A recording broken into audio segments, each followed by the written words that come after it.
All right, welcome. That was a previous interview that we had a while back, but we now want to continue with the discussion for today, and this one is about a matter that concerns so many women out there, but it also affects our men on male counterparts. And if you know somebody, or you are a man or a woman who has gone through this, maybe you want to pay more attention and help yourself or someone that you may be knowing that has gone through this journey. And we are just about to talk about fistula. You know, it has been termed as a disease, as a condition rather, that takes away the dignity of a woman or any man that it affects. And why is that? We're about to find out. And to help me with this discussion, I have two fantastic guests with me in studio. I'll start with the lady who is to my extreme left. She is Amina Gakii, who is a fistula conqueror, as well as a beneficiary of fistula surgery that was organized and it was still ongoing at the Kenyatta National Hospital. Karibu sana.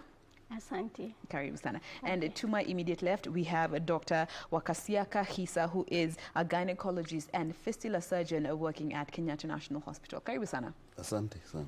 So just as I told you, any questions, any comments, any clarifications that you may be needing in regards to fistula, please feel free to send them through using the hashtag Good Morning Kenya on Twitter, our official station handle at KBC Channel 1, and tag me as well. My handle is at Jane Wamboy across all social media platforms. Now, Dr. let's just get started by trying to understand what fistula is, because, you know, we talk about it. It has become more spoken about in the recent times, but it has always been a condition that people are hush-hush about. So maybe from where you sit, you could give us a proper definition of what fistula is. Okay, yeah, and as many understand it today, I mean, I'm talking about like slightly over 20 years ago when we started a program at the Kenyatta National Hospital, when hardly anybody, including ourselves, the doctors and the nurses, did not know what a fistula is. Yeah. But now everybody, including the media and many people in the village, also understand what a fistula is today. And what simply means is there has been an abnormal communication that is created or has happened between the urinary bladder of a female, yeah, and her reproductive organ, which usually is the vagina.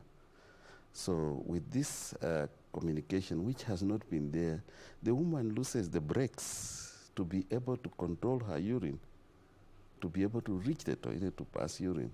But instead, the urine goes through the hole and comes through the vagina and wets the whole of her legs, including the perineum or the area around the vagina.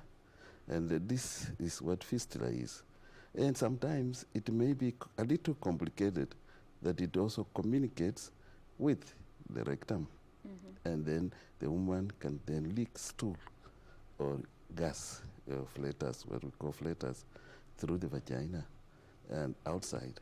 So in essence, you realize you have no brakes on stopping either urine or stool. And both of them coming out together, giving this woman a very bad smell, giving burns around the vagina and the vulva, and even the legs included, and making the woman very uncomfortable with herself. Yeah, and this, in many cases, we found it comes as a result of childbirth. And the majority of our women have had to go into labor and probably attended by a skilled birth attendant or sometimes a traditional birth attendant or a relative. And therefore, diagnosis is not made in time when there has been obstruction. And damage is done. Yeah, it's, the fact that the baby can't come out well and action is not taken in time, then we find it causes a lot of burns. It causes a lot of injury to all the tissues and the organs around around the vagina. And although a few cases we get can result from especially advanced cancer. We'll be getting to some of the causes of, fistula, but let me come to you, Amina. Ni wakati yupo ulijua kwamba you're suffering from fistula? Niligundua mwaka jana, mwezi wa, kuna upasuaji nilifanyiwa, sababu wacha nirundi hapo nyuma kidogo. Ndio.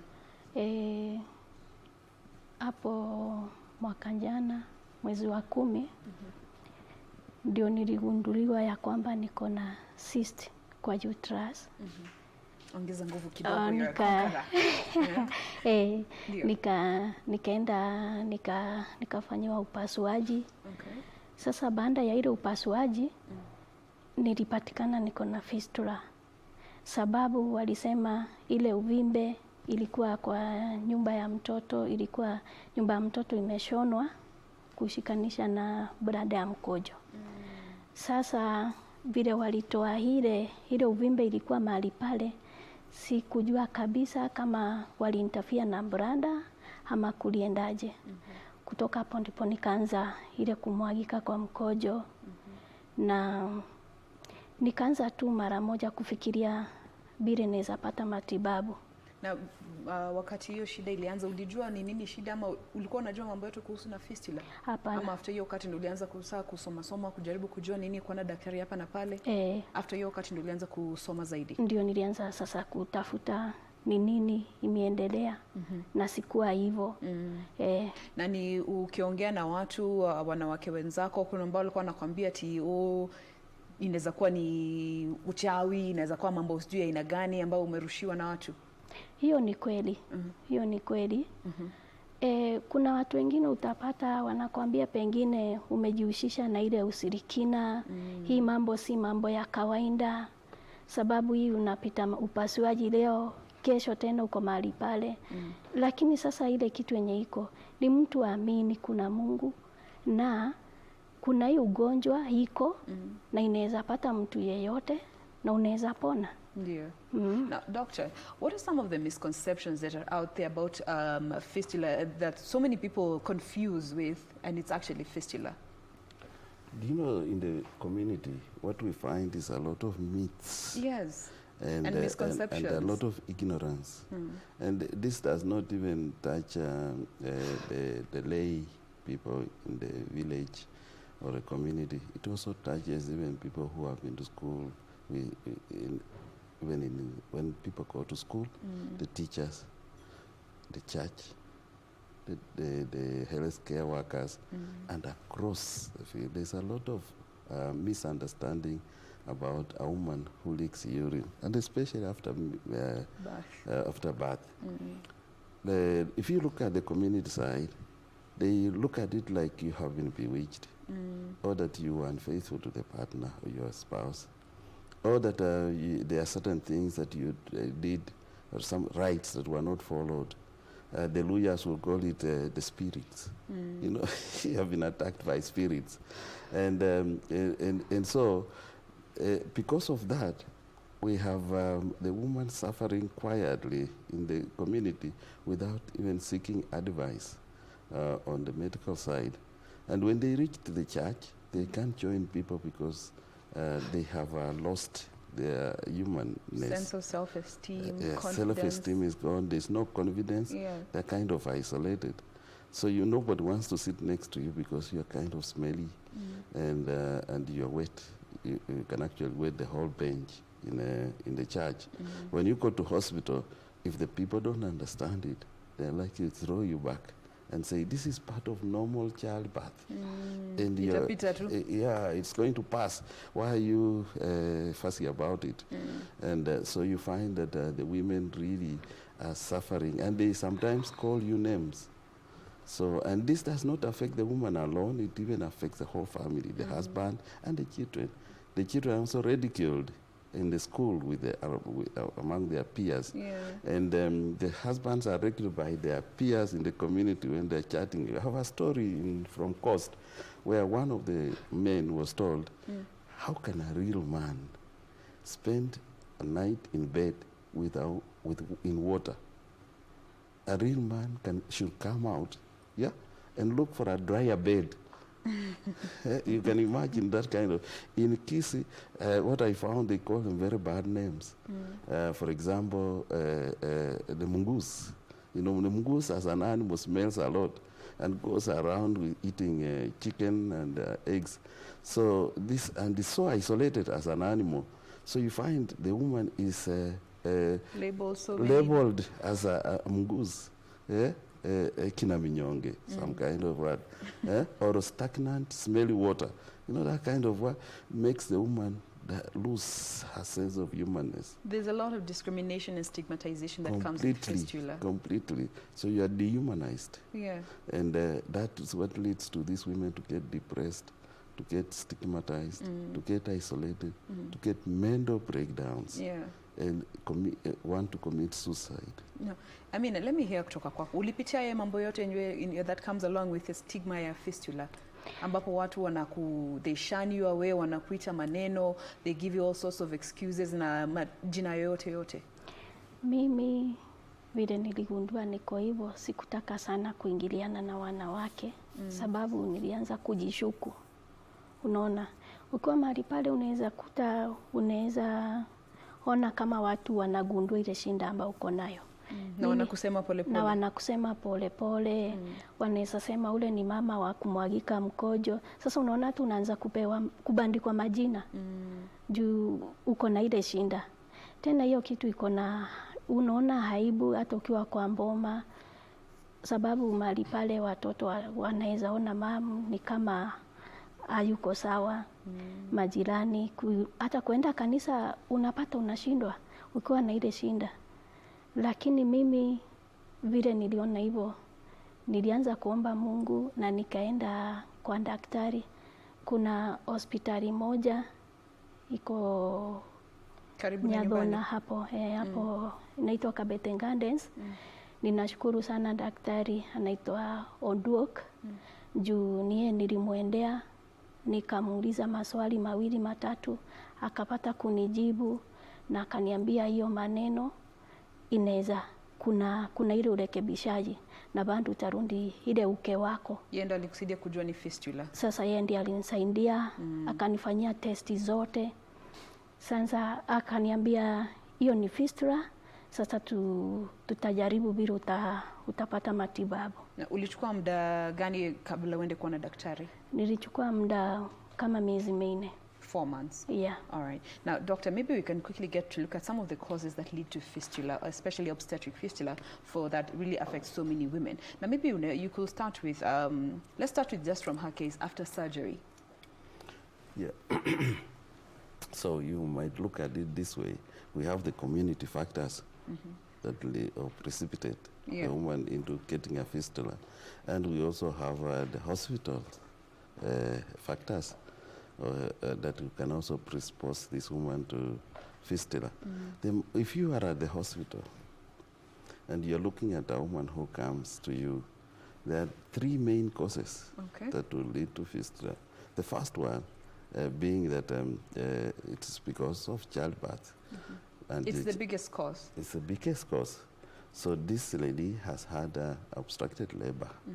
And what that means... And when you talk about obstructed labor, yes. Yeah, what that means is either the baby is very big or the mother is very small in terms of the space or the passage, so that the baby is not able to negotiate its way through the birth canal. In terms of full dilation, Amma? In terms of full dilatation, or in terms of even the descent, the baby, the baby normally stays within the uterus. And when labor starts, the kind of forces that work in such a way that the baby is pushed down through the birth canal and outside. And these forces must continue to push until the baby is out. Now, if they face something resistance that will stop it from further going down, the uterus will not stop pushing. Push. It even pushes harder. And if there is completely no way to come out, the uterus gives way and bursts. Yeah, we call it a ruptured uterus. But if for any reason the baby is able to be molded well enough to be able to come down, but with delay, now this is when the injury happens. Because eventually the baby dies, becomes smaller, and the uterus is able to push the baby out. However, the time it takes for that head to come down could have been long enough as to stop blood supply to the tissues around. And then this is the head against the bone. Bone against the muscle. Yeah, the head of the baby and the pelvis, the bony pelvis of the woman. So if that compression is too hard, that blood supply is no longer possible, the area suddenly loses blood supply and eventually starts dying. Okay. Any tissue that has no blood supply will die. Yeah. And once it dies, that area breaks. And that's how the hole gets formed. Yeah, and this is the major cause of fistula. But however, also fistulas can come because of surgery from the hospital side. And during surgery, if anything goes wrong, like in her case, removing a cyst can cause injury to the bladder. And once that bladder is injured, then you see leakage of urine. That's usually immediate. And so you find the woman leaking immediately after, or if it's picked by a suture, the suturing, then it may take a week or so, and then it breaks down, and then there's leakage.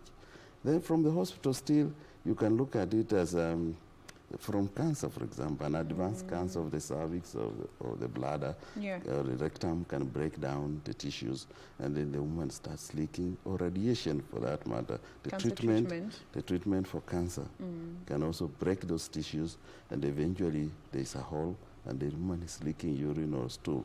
From the community side, we have indirect factors, major indirect factors, part of which is what we have just talked.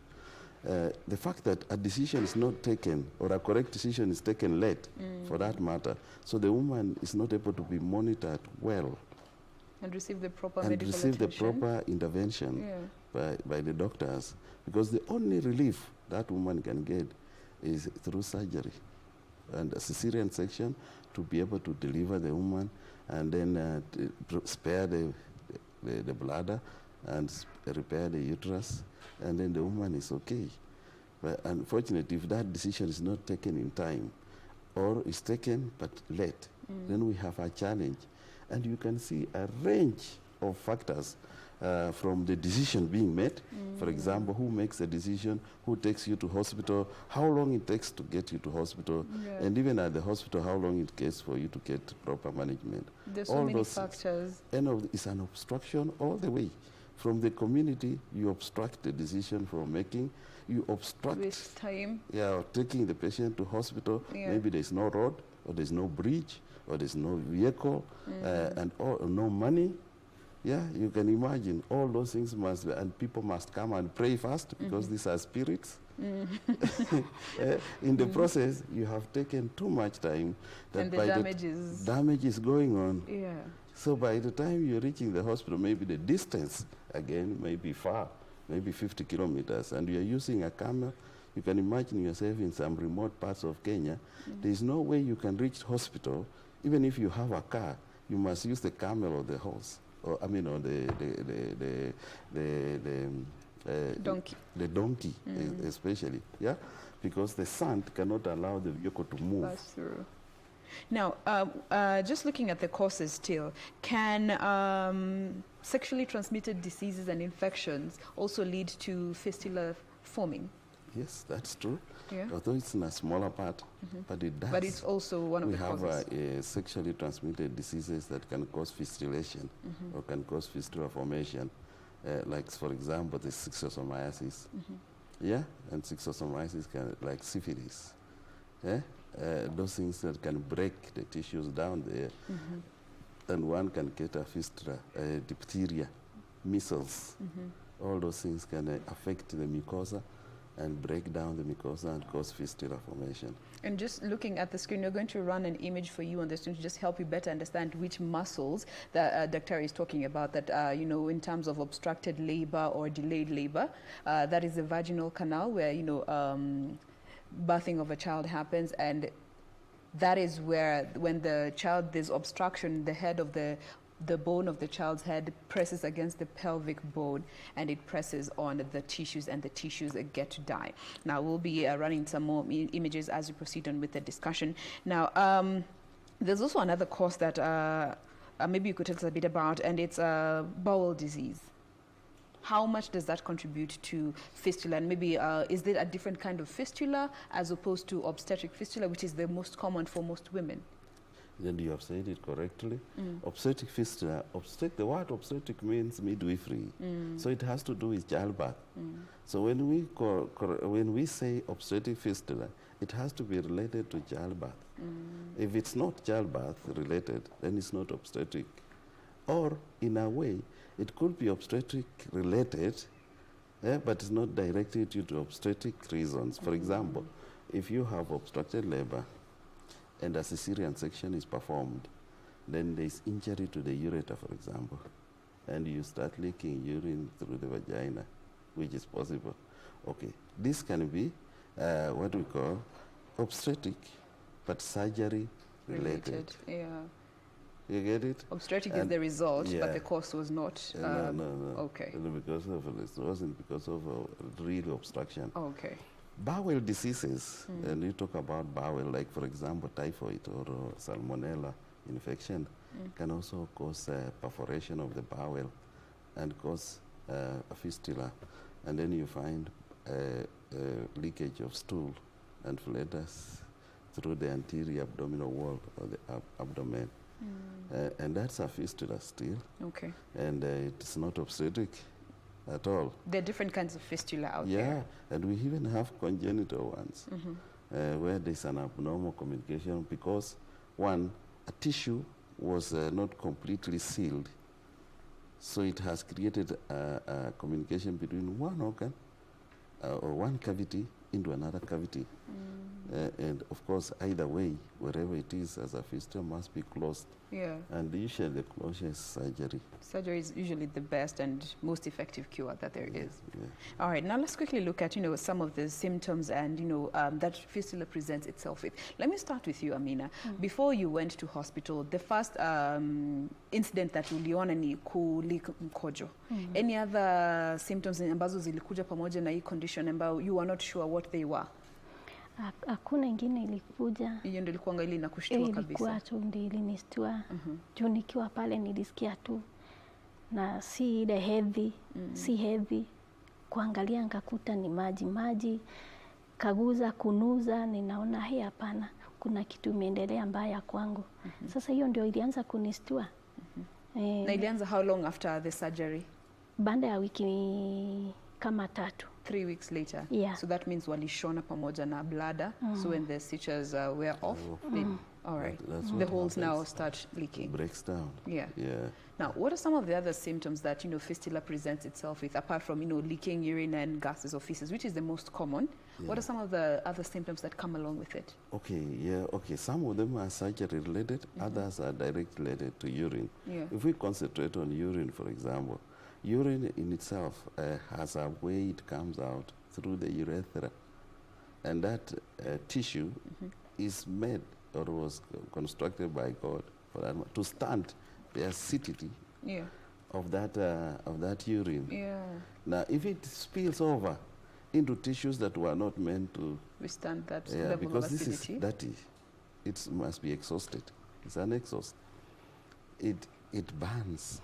The acid in the urine burns, and the burns that come out of it get infected because the urine continues to come, and maybe feces are also coming. So if you looked at the vulva and the vagina of that woman, you see burns, you see pimples, because it's reacting to something foreign that has not been there. It's literally burning down the tissues. It does that, yeah, okay. And they can get infected. So you see pus, yeah. So you and the smell that comes out of it. A foul smell. A very bad foul smell. No wonder the people. Some people call it stench water. Stench water is stagnant water. So because it looks like water is coming out, it is smelly. Something that happens naturally by women is that they realize if they drink a lot, they leak a lot. Yeah. So naturally, you want to stop the leakage. So what do? Stop drinking. Stop drinking. And what does that happen? The urine becomes very concentrated. And eventually, it's burning, it's infected. And the burns get worse. And those burns do not stop because they start healing naturally the body starts to heal. And what happens, it forms scars. Scars, yeah. So it's not unusual to find a woman who has been leaking urine for a long time, having burns all over, and at the same time has healed with scarring, and including the birth canal has been closed or sealed off because of the scars. So, and this is what we experience, and we cannot even access the fistula itself when it comes to surgery. Because of the scarring that has formed over time. Exactly. Wow. And what about some women who actually experience pain, especially during intercourse? Okay. Is that a symptomatic? Because now there is no passage. Yeah. Okay, the passage has been narrowed. That passage is supposed to be flexible, so that when they're having intercourse, it opens up to the man. But unfortunately, this is scarred, so it's not malleable. You cannot expand it, it can contract, it's fixed. Yeah. So it's really painful for that woman. And there are some other complications that also come as a result of obstruction of the labor. There can be injury to the nerves, and the nerves sometimes to the legs. And this woman has what we call a foot drop. So she can't walk normally. Yeah, it can be both sides. And she becomes, therefore, dependent on people to carry her forward. And the whole area is anesthetized completely. Wow. Yeah, all these things can happen. And besides foot drop, they can even also get stroke. Yeah, stroke. So this has happened, especially in women who may also have complications of high blood pressure. So the stress that they go through causes a bit of, a lot of us, we get stroke. Is there any bleeding that comes along with fistula? Now the bleeding comes if, for example, the uterus is been torn, yeah, or ruptured, and the way I say it burst. So she has a lot of bleeding after delivery. And sometimes the bleeding can be massive as to injure the pituitary gland. That's a gland in the brain that controls the functions of reproduction. So what you're essentially saying is the woman probably will never have periods again, and she'll probably not get babies. Yeah, because that area of the pituitary gland has been damaged. In medical terms, they call it Sheehan syndrome. But essentially what it means is there has been damage to the pituitary gland, and therefore she's not able to produce the hormones of reproduction, and the woman becomes therefore barren, so to speak. And many other things that come with that are now the social consequences. Okay. The social consequences, because immediately the woman starts leaking urine. That's not the problem, really. Leakage of urine can happen and it can be corrected. However, if it's not corrected, the stigma that comes with it is the biggest challenge we have because of what you have had. Negative social interactions. Yeah? The challenge that you cannot be employed. The challenge of you as a mother, as a wife, as a friend, yeah, is impossible to handle because you can't be employed. You need money to go to hospital. Like Gakii here must have struggled to get money to go and see the doctor she went to see, the doctor to refer her, and you are being referred to Kenyatta National Hospital, for example. You don't know, you have never been there. Somebody has to stop their work and take you to Kenyatta National Hospital, and hopefully then you get some service. And that takes a lot of family stability to be able to take you to hospital. So if you're looking at fistula, it kind of dehumanizes the person, and stigmatizes the woman. The woman gets withdrawn socially. They degrade mentally, physically, or otherwise, socially. And it's not surprising, therefore, for them to start thinking the life has no meaning after all and want to finish it or commit suicide. And maybe, Amina, we could hear from you. Ni mambo gani ambayo ulipitia wewe mwenyewe unajua, ndio tunaongelea mambo yote ambayo wana fistula wanapitia, but mambo gani ambayo ulipitia wewe as in ku affect after hii condition ije? Pia kukosa kwenda kazi. Singeweza kwenda. Na hata kukaa kwa mboma ilikuwa ni shinda. Na mengine mengi. mambo ya ndoa. All right. Now, when it comes to the treatment options, daktari alikwambia ni treatments gani ambazo ungeweza kupokea depending on the kind and the stage of the amount of damage ambayo ilikuwa imefanyika? Hawakuniambia ile stage yenye nilikuwa, lakini wao kwanza walinifanyia mara ya kwanza. Ilikuwa tarehe 15 mwezi wa pili. Sasa vile walinifanyia haikufaulu, haikuwa mzuri.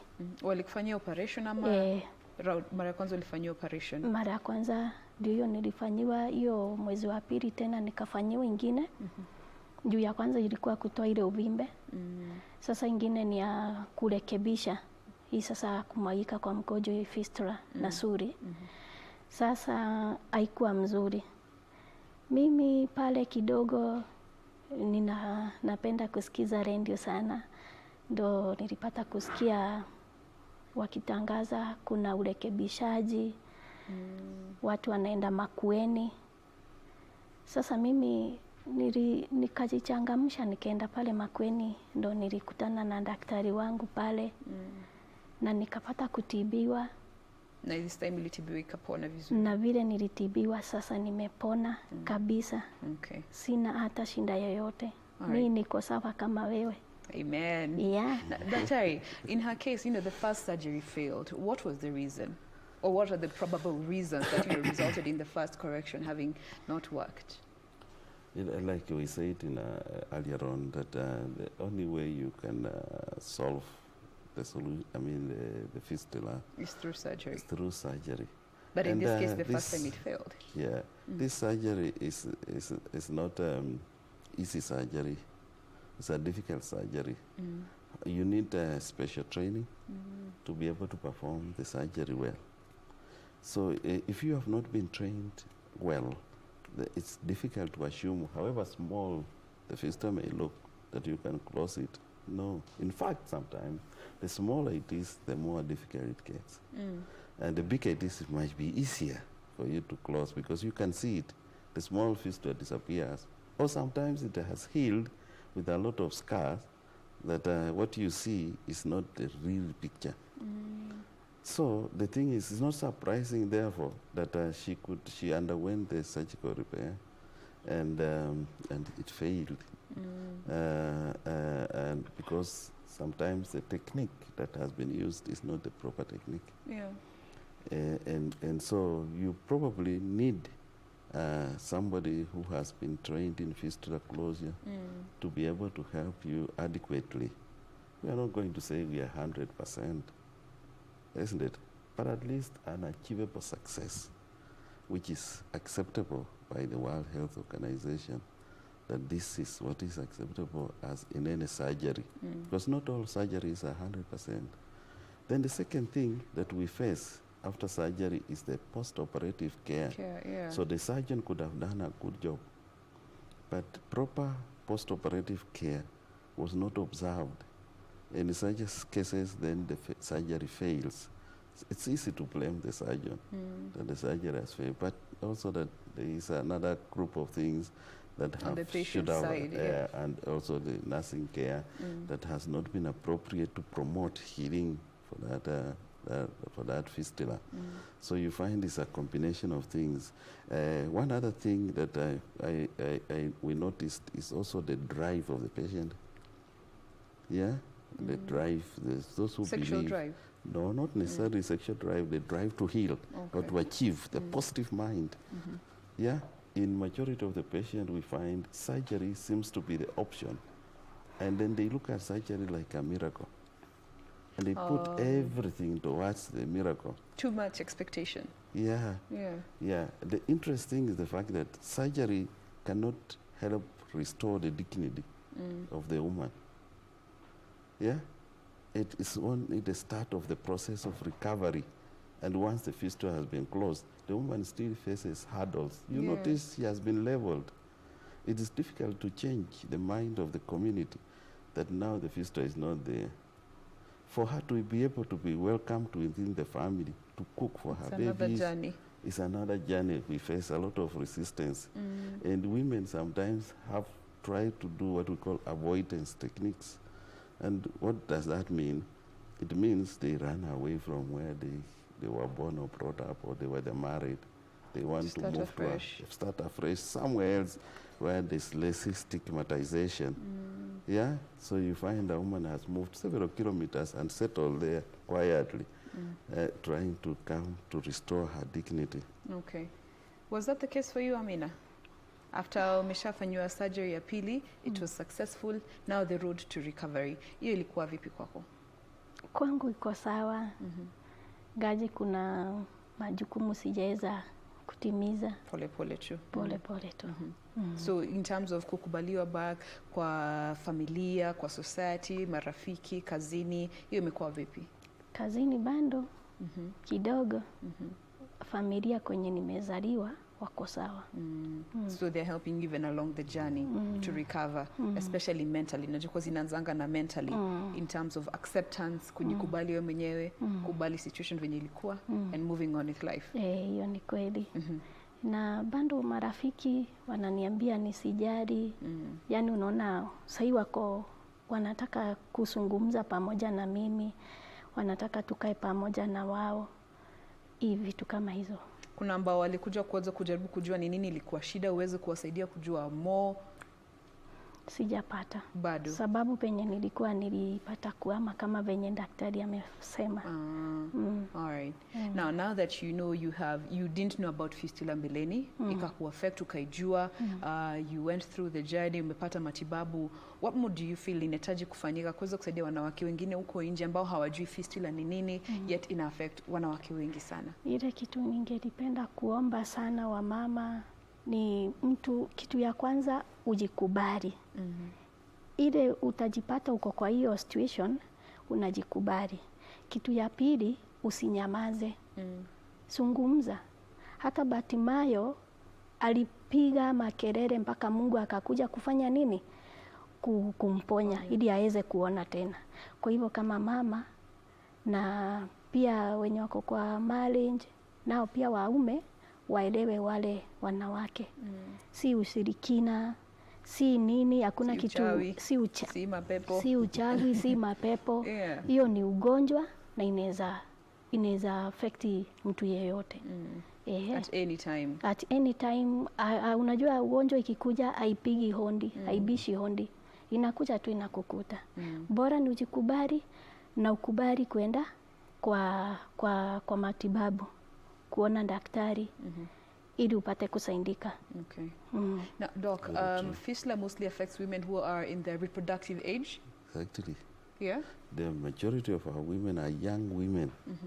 Between the ages of... And the majority of them are in their first pregnancy. So you can imagine where we are.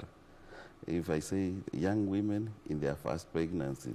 That so is it probably means, mid-20s. Yeah, from the age of 18, early they have to matured, mid-20s, immediately finish school. Yeah. They can even come a little earlier. And course until the majority of our group here in Kenya goes up to the age of about 38. And then certainly you find the instance going a little low. So and the majority again of this group are the ones who were in their first pregnancy. And you also find that maybe teenager pregnancies are coming in so strongly. Yeah. Because those who get babies or get pregnant before they are physically mature, they are likely to experience obstruction of labor. Right. And so lead to fistulation or fistula formation for that matter, isn't it? Yeah. So this must be then very young people. Okay. Because people who are physically mature are probably able to negotiate through labor process much more easily. And the chances of obstruction is there, but little. Minimal. All right. I have somebody who's just sent me a message who requests anonymity, but they ask, can fistula come as a result of, rape? Yes, rape can happen and cause fistula. And especially when it's dealing with an adult man and a very young female. Girl, female, because she doesn't have the capacity to be able to accommodate this man. The common things that we see is that it bursts the back of the vagina and goes into the rectum. So you always find that this young baby, 3 months old, 6 months old, 1 year, 6 years, have had a damage through the back of the vagina into the rectum, because that's the easier way to get it through. And then she starts leaking a stool and fecal matter. And it can also happen in adults, and this is common in people who have multiple Sexual partners? they are not necessary, but they have been raped, multiple rape. The woman is raped by several men. Gang rape. Gang raped, yeah? And also for those who have been raped and foreign bodies introduced into the vagina, sometimes knives. We caught a lady from one time from Naivasha who had rape and knife inserted in the vagina. And we get women also from DRC Congo who have had guns and shooting of guns through the vagina. And this can actually injure the bladder, injure the uterus, the bowel. And so she has a multiple fistulation happening. But the common ones we see of rape is mainly as a result of an adult man with a small baby. All right. Now, when it comes to the awareness levels out there about fistula, where do we stand? We have done our part. Yeah. We have been visiting you people. The media has been very supportive in terms of creating awareness. The public has been educated. Yeah. The curriculums have been adjusted in terms of the university and the medical training to be able to pass a message that indeed fistula is a disease, and the disease can be cured and can also be prevented, more importantly. And today I am happy to say that any ordinary person now, majority of the ordinary persons, if you told them about fistula, they will quickly say, oh, I heard about it. And these women happen like this, and these women leak urine or leak stool, and they will tell you about it. So people are coming out to seek advice faster. About it, And one other thing I must say is that the fact that we originally mapped the whole of Kenya from the time we initiated these camps in the year 2006. And so we mapped up the country, and that's how we were able to meet Gakii here in Makueni, because of going around to spread the message, using drama, using the media, you people, using the church, using the Senate, for example, and the parliamentarians, women organizations, to try to pass, and many other institutions, including our own professional organizations, to pass a message to the public that, look, there is a reality, like what Gakii said. This is a reality. Fistula happens. And fistula can be prevented. Fistula can be cured. Yeah? So you must act early, like they say. Even if you have a correct decision and it's taken late, you get a fistula.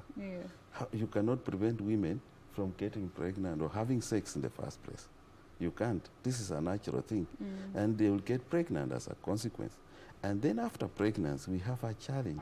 We can either prevent that labor getting weird or obstructed, or we get an obstruction and we have a fistula. And even after we have had a fistula, there is an opportunity, what we call immediate management, so that something can be done within that period if you are referred in time to be able to act and reduce the impact of later on becoming stigmatized. It will lessen the impact the altogether. impact completely. So it looks like it's just a part of the prolonged hospitalization. And you come home without somebody having leveled you. And even if that window is still closed, then you have an opportunity to come, like now what we are doing at Kenyatta National Hospital, to try to reconstruct. And I use the word reconstruct deliberately, try to reconstruct or restore something that was damaged. during the process. Yeah. Now, let me come to you, Gakii. When it comes to the society as a whole, venye tuna label, tunapeana majina, yet we don't understand ni nini mtu anapitia. Ungependa kuambia nini the society when it comes to helping and talking to women who are suffering from fistula? Mi ningelipenda kusema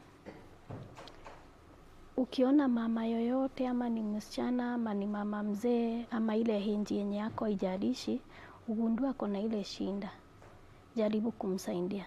Na umwambie ile ugonjwa si permanent. Hakuna kitu iko permanent. Na kabla ujafa uyaacha kuumbwa, maumbaji bando ingali. Kwa hivyo usianze kuita mtu majina, kumuona ni kama yeye hafai kuwa duniani, kama wewe ndiye tu mzuri. Hapana, umwencourage, umsupport na chenye uko nazo. Sababu kama mimi nilikuwa natumia pesa mingi kununua diapers ili niweze kukaa vizuri. Ukiwa na uwezo, msaidie. Na saidi sana mpeleke kwa hawa wauguzi hospitali ili apate ile matibabu pale. Very true. So don't just sit and cast a stone. No, the thing is, and this is what we discovered when we are tracing the lives of women who have suffered fistula.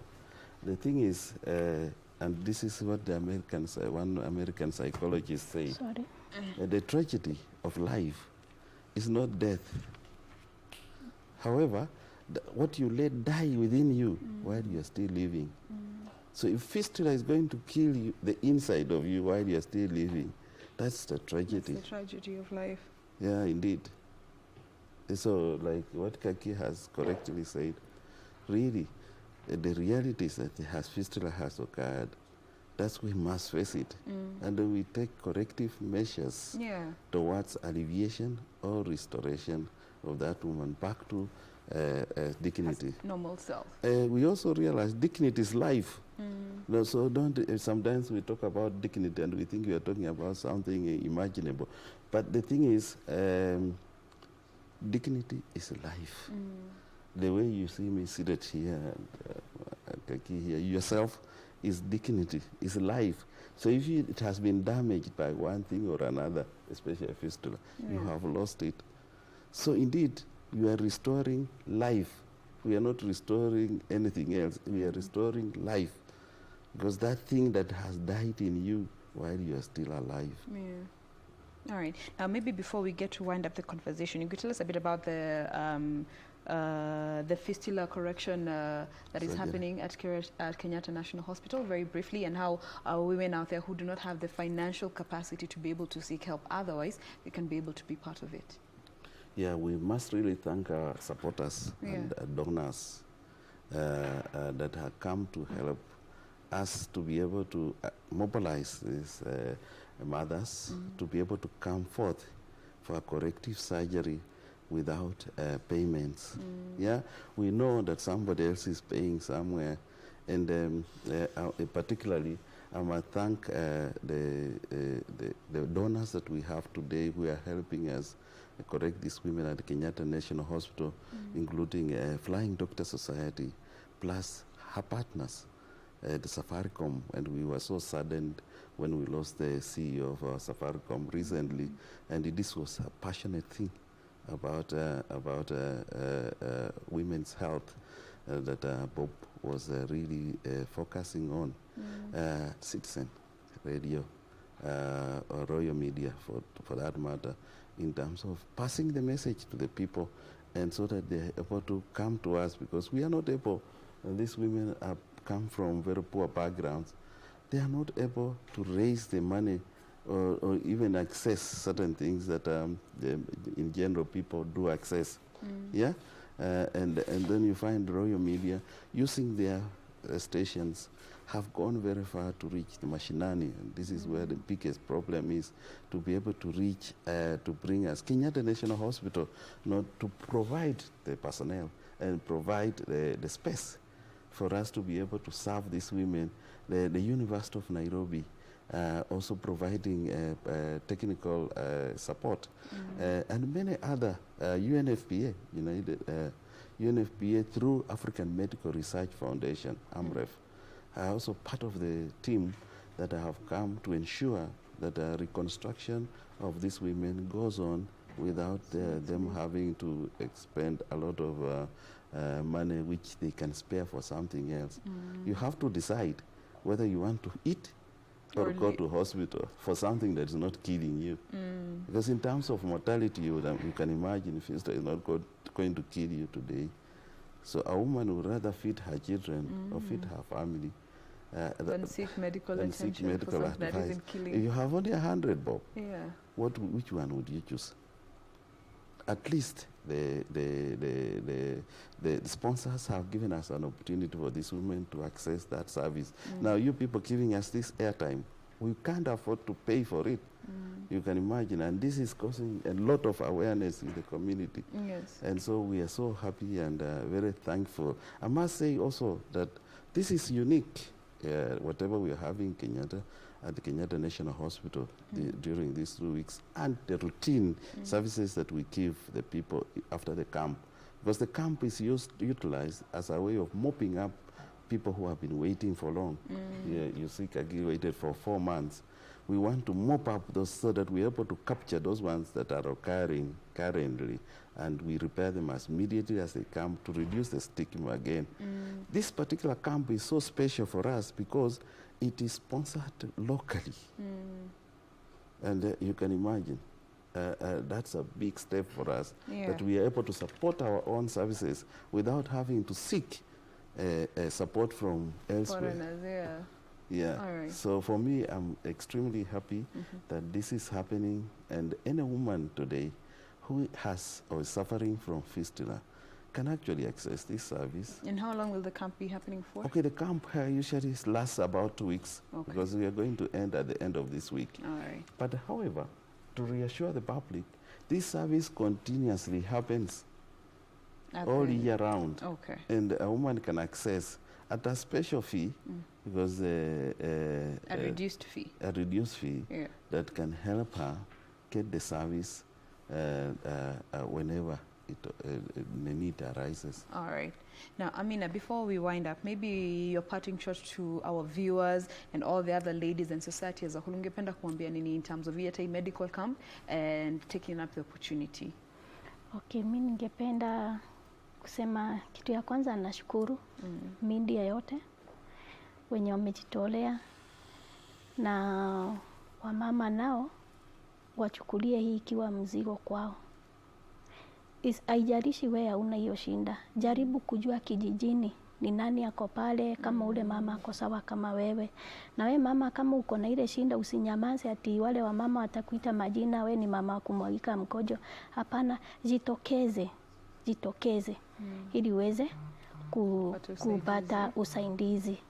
Na kitu kingine, nishukuru wote daktari pali popote walipo, I salute them kwa hiyo kazi nzuri ambao wanafanya. Kukana mtu mzima akiwa anamwagika mkojo na hiyo harufu ni mbaya, si kitu rahisi, ni kitu ngumu sana.